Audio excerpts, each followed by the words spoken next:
Being aggressive. Stuff you got to know before you buy that house.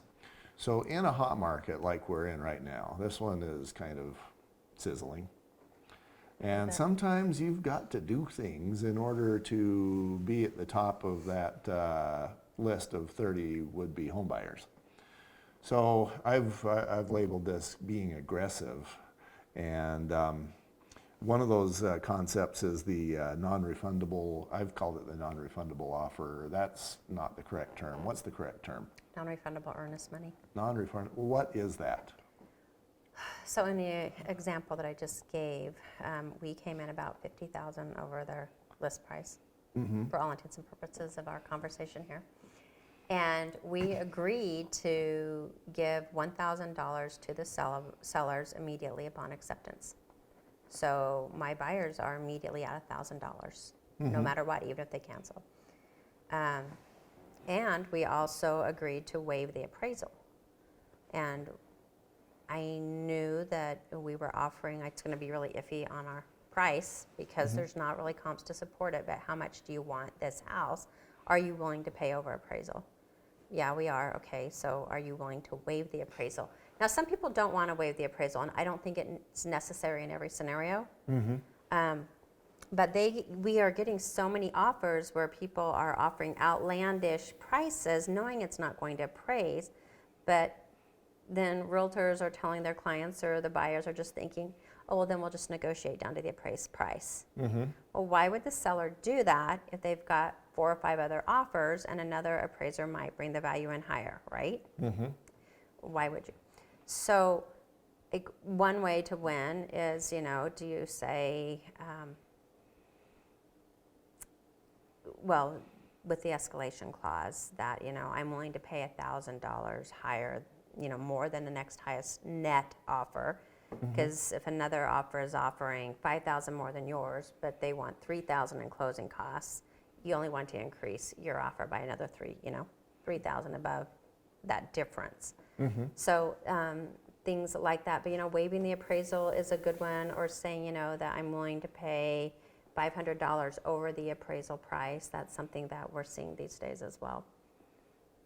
So That's interesting because that gives the sellers a certain amount of peace of mind. right.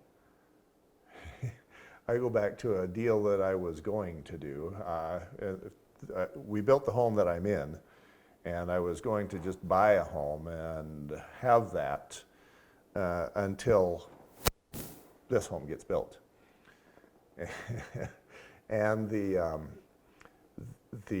home appraised, I'd done a little bit of research, and I'd found that it was worth, I believe, $430, and they were trying to sell it for $470. And I thought, well, maybe I'm just not very good at identifying how much the home's worth.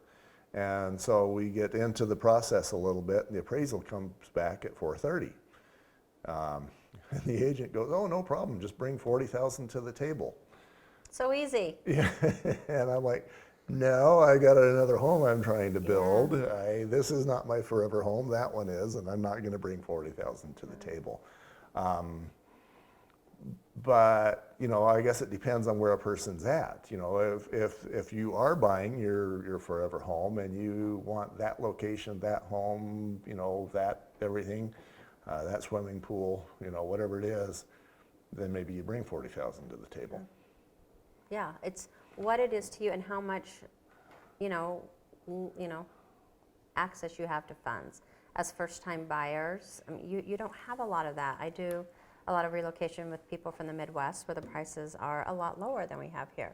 They don't have that extra influx of cash, so we have to write strong offers in the ways we can. So tighter deadlines, maybe making some of your earnest money go non-refundable after the due diligence deadline. The remainder of it, at your finance deadline.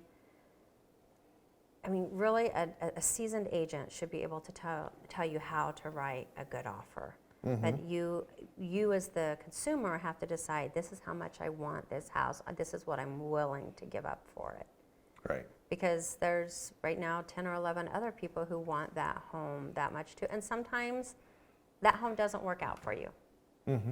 But it seems to be, from what I've learned, that's because that wasn't supposed to be your house. I have a story about that too. Yeah, we had one that had 9/10 of an acre. It was a new home. It was beautiful. It was in the area that we wanted. Didn't get it. And then I found a trashed home for $232 that had 5,000 square feet. And right now that home, I sold it years ago, but right now that home would sell for near 7. Yeah. There's always a reason.